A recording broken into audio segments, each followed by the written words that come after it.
E aí pessoal, aqui é o professor Douglas Carvalho, sejam aí bem-vindos à Biologia Nivelada e no vídeo de hoje, o primeirinho aqui do canal em termos de livros paradidáticos, nós vamos analisar o livro Teoria Celular de Ruka Chalwan, pessoal. Esse livro aqui, ele fundamenta, ele dá um pilar fundamental na biologia, que é a teoria celular, como as células são as unidades básicas de análise da biologia.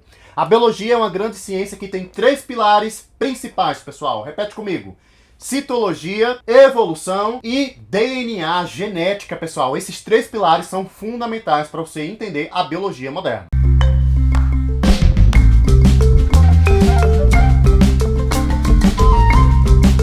E no vídeo de hoje a gente vai se aprofundar um pouco na teoria celular. Aqui no caderninho, pessoal, eu separei os tópicos essenciais deste livro diretamente aqui, mastigadinho para você. Vem comigo. O primeiro ponto que eu quero considerar aqui nesse vídeo é o seguinte, que ser cientista é ser esquisito? Olha, o livro-texto, ele apresenta Robert Hooke como sendo um cientista apático, anêmico, olhos esbugalhados, feio mesmo, mas uma pessoa inteligentíssima.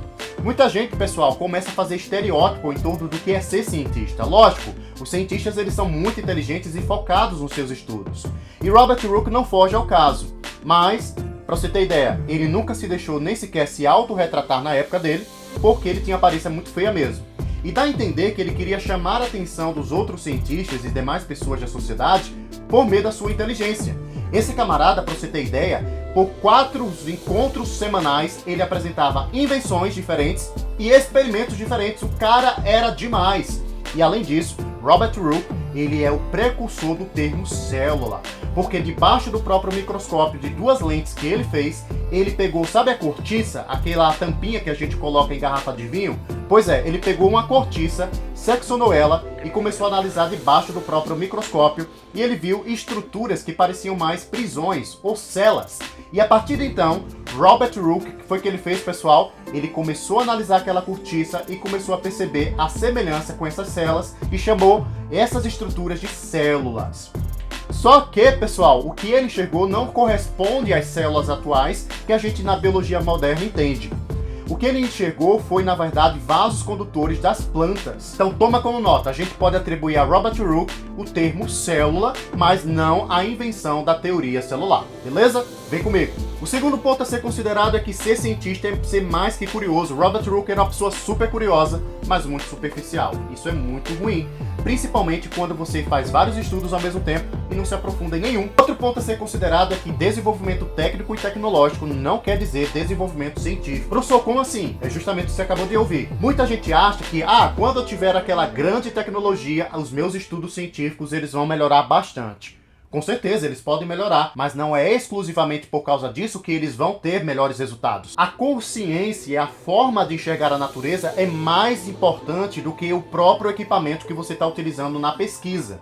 Na época de Hooke, os microscópios já estavam à disposição e inclusive ele fez um muito mais potente, mas ele mesmo não enxergou a célula como os 2 alemães que a gente vai discutir no vídeo enxergaram com muito mais maturidade na época deles. Então é mais importante como eu enxergo as coisas do que o que eu enxergo. Por muito tempo, pessoal, as células também eram vistas apenas no formato redondo. Os globulistas, esse pessoal e esses cientistas atribuíram às células apenas esse formato. E é lógico que hoje, atualmente, a gente sabe que as células possuem múltiplas formas e especializações. E antes da teoria celular ser fundamentada por Chalwan e Schleiden em 1839, é necessário que a gente entenda que a ciência não é feita apenas de 2 cientistas que propõem a teoria. Pelo contrário, ela é feita por uma rede de cientistas que discutem ao longo do tempo o mesmo tema.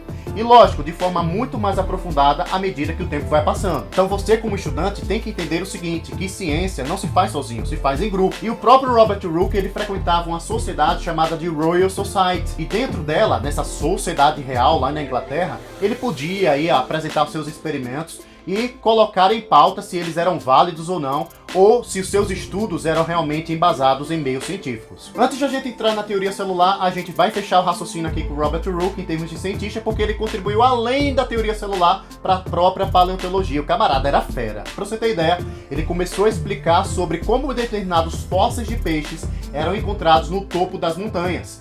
E ele começou a associar isso à regressão dos mares, dos oceanos ao longo do tempo geológico. E a inteligência dele não era tão perspicaz porque muitos dos registros dele, muitos dos experimentos, das observações dele não eram sistematizadas em estudos científicos. E um amigo dele, pelo menos um amigo por algum tempo, chamado Isaac Newton, já ouviu falar nele, com certeza, né? Pegou um desses estudos e publicou a teoria da gravitação universal e não associou o coleguinha do lado como sendo um contribuinte dessa teoria. É isso mesmo que você acabou de ouvir. Robert Hooke também contribuiu com a teoria da gravitação universal, mas nunca foi registrado pelo coleguinha dele como contribuinte. Mas aí chegam os dois alemães em 1839 e publicam a teoria celular. Olha só, essa teoria celular, ela não nasce do nada, pelo contrário. O Schleiden, esse alemão inicial, ele vai estudar as estruturas dos vegetais e vai começar a entender que os vegetais apresentam uma estrutura em comum chamada de núcleo.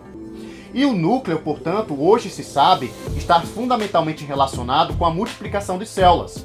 Só que o Schleiden, ele vai explicar essa multiplicação por sobreposição de materiais internos à célula. Hoje a gente sabe que as células se multiplicam por mitose e meiose, mas esse alemão, o Schleiden, ele vai dizer que as células produzem materiais de dentro para fora e desse mecanismo outra célula surge. A gente sabe atualmente que isso é errado em termos de compreensão. Além disso, a discussão do protoplasma, desse citoplasma primitivo, era fundamental para que a gente entendesse que existiam mecanismos dentro das células que faziam com que elas sobrevivessem e se auto-organizassem. Então esse alemão, Schleiden, ele mudou de profissão, para você ter ideia, ele era advogado e passou a ser médico e filósofo natural e começou a se aprofundar nos estudos ligados à biologia e contribuiu significativamente para o colega dele, para um amigo do peito dele, logo em seguida, chamado Schwann, fundamentar a teoria celular e publicar, juntamente com ele, a grande teoria de que todos os seres vivos são constituídos por células. Então toma como nota principal aqui, pessoal, o grande erro dos dois alemães inicialmente foi explicar sobre os mecanismos de multiplicação de células.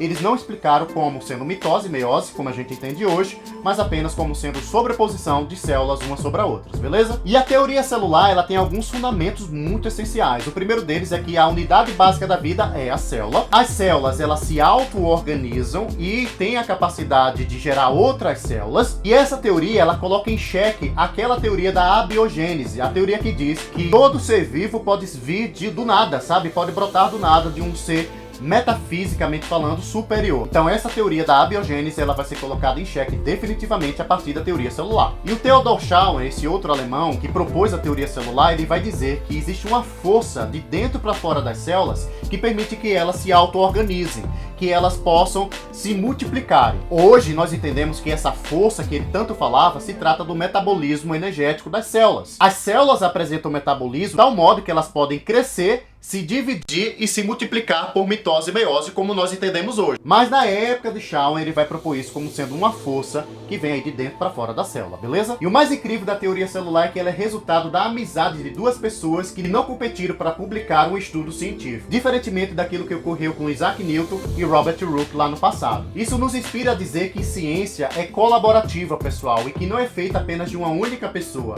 mas de mentes que se unem para contribuir sobre o melhor entendimento sobre um determinado tema. E aí, como resultado do advento da teoria celular, o vitalismo, aquela crença, sabe, de que a natureza ela é influenciada por forças superiores, místicas ou divinas, ou aquele romantismo em relação à natureza, também meio que ficou de escanteio. A natureza, ela começou a ser compreendida pela ótica empírica, ou seja, uma ótica em que você tem que observar, registrar, analisar e publicar determinados resultados. E isso não poderia excluir, portanto, o mundo microscópico. E juntamente com a teoria celular, no século XIX, pessoal, outras teorias, como a teoria da evolução biológica de Charles Darwin, que a gente vai trabalhar aqui também na forma de livro, deu um salto para que a biologia começasse a aparecer enquanto ciência importantíssima para a humanidade. Além disso, o surgimento da química orgânica, a química do carbono, a química que explica a fisiologia dos seres vivos e como eles são constituídos na ligação de carbono com hidrogênio, foi fundamental para explicar o ser vivo sobre a ótica de ser vivo, ou seja, a ótica química e também física. E aí, dando um salto para o século XX, a teoria celular, pessoal, ela avançou de forma drástica, principalmente quando os cientistas começaram a se preocupar com as ultraestruturas das células, as organelas